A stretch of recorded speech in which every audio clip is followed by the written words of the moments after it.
Welcome to part 2 of topic 35 for Algebra 2, graphing logarithmic functions. So we're going to start off with transformations. So we're going to use the parent function of log base 2 of x, which, if you remember, we graphed in part 1. So let's get a little.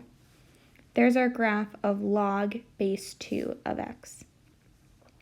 Here, we're going to look, okay, what's going to happen to our asymptotes and x-intercepts if we have some transformations of this parent function. So here, notice how we have log base 2 of x plus 3, and how this plus 3 is inside of my argument. So it's not outside, it's inside. Since it's inside, this is going to imply that we're going to have a horizontal shift. This is the same when dealing with your other parent functions. If you have a shift that is connected to your argument, connected to your x that's not separate, that's not outside of it, that's going to deal with a horizontal shift. If you have something outside of it that's either being added or subtracted onto it, that's going to deal with your vertical shift. So what we're going to do here is we're going to just create like a loose graph. So if we look back to our parent function, we know that our x-intercept is at 1. So here, since we are shifting over to the left 3, because we have a positive, so we're shifting 3 units to the left. Our entire graph is going to be identical, except it's just going to be moved over. So instead of having a x-intercept at 1 here, we're actually going to have an x-intercept at -2. And our graph is going to be pretty much the same, just moved over. So it's going to go up like this, and then approach here. So what do we notice about our asymptote here? The asymptote, instead of being the y-axis when x equals 0, our asymptote here is when x equals -3. So in summary, the x-intercept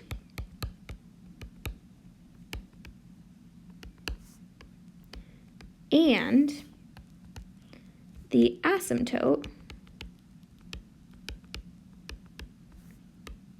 shifts 3 units to the left.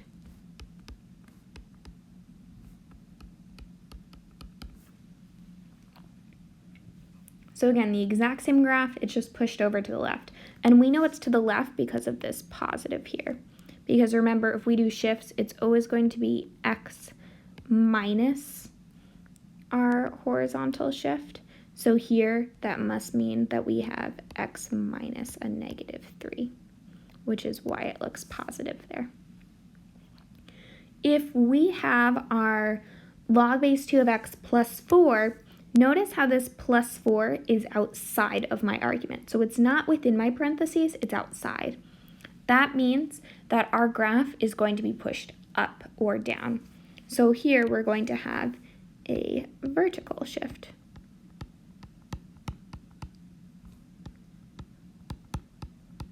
So again, we're going to have the same function, except it's going to be pushed up. So instead of having our x-intercept at 1, our x-intercept is going to be a lot closer to 0, because the coordinate, instead of being 1, 0, is actually going to be over 1 up 4. So it's shifted.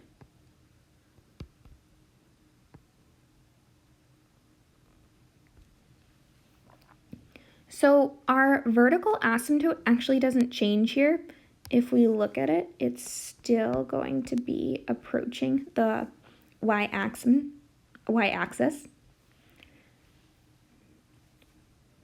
So this is still going to be x equals 0. The vertical asymptote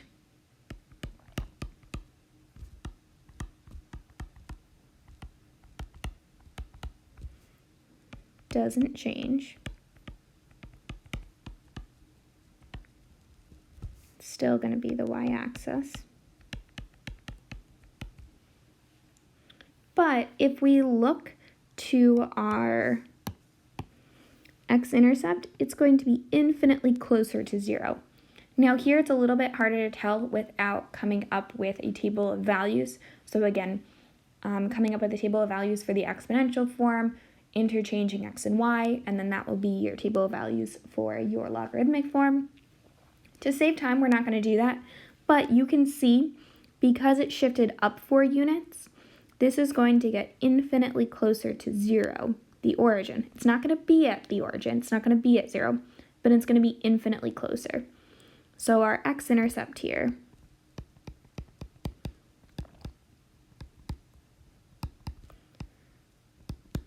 gets closer to 0.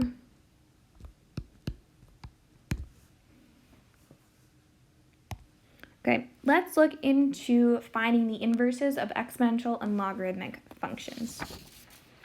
So, in order to find the inverse of exponential and logarithmic functions, what we first need to do is oftentimes our functions are written in terms of like f of x, g of x, h of x. We're going to substitute y in for f of x, g of x, whatever function you see. So if we were to rewrite our function, we would get y equals 10 to the x plus 1. Then what we're going to do, again, is we're going to interchange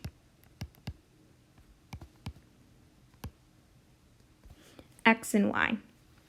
So we're going to swap them. So we will get x equals 10 to the y plus 1. Now what we're going to do is we're going to write it in either logarithmic form or exponential form. Whatever the opposite of what you see.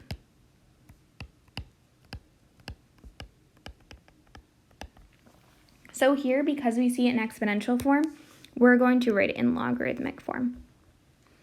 So if we were to convert this to logarithmic form, what we need to do here is notice that our exponent up here, that is going to move to the other side of my equal sign. So I'm going to get y plus 1 equals log base 10, and then my x is going to move over here. So log base 10 of x. Now I know this is a little bit funky at first. It just takes a lot of practice to kind of identify converting back and forth between logarithmic and exponential form. Then once we have it here, we need to solve for y. Now first what I want to mention is when we have log base 10 of x, this is my argument right here. So I like to put it in parentheses because, as you'll see, when we try to solve for y, we need to subtract 1 from both sides here, and we'll get y equals log of x minus 1. So here, this tells us that this is going to be a vertical shift. Notice how it is not within my argument. My argument itself is just x. So we do not want my argument to become log base 10 of x minus 1. It's just log base 10 of x. So we do not want to combine them. Keep it separate. Oops.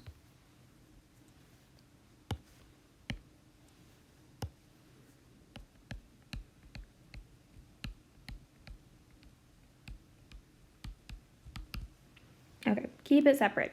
Now, in order to write our final answer with the proper terminology, we know that then, so f inverse of x is the same thing as log of x minus 1. Now we can do the same exact thing by translating it from logarithmic form to exponential form. So in this case, we're finding the inverse of a log. So what we're going to do, first thing, is just swap out the g of x with y. So we get y equals log base 7 of x plus 5. We're going to swap our x and y. So we'll get x equals log base 7 of y plus 5. We're going to convert it to exponential form since we already see logarithmic form. So once we convert it, again, this will be my y plus 5. That will be on the left-hand side now. So we'll get y plus 5 equals 7 is my base. So 7 to what power? 7 to the xth power. Then we just have one more thing to do in order to isolate y. We have to subtract 5 from both sides. Again, we're going to keep this separate. So we'll get y equals 7 to the x minus 5. And if we want to write it in proper inverse term, we know that g of negative 1 of x equals 7 to the xth power minus 5. And there is part 2.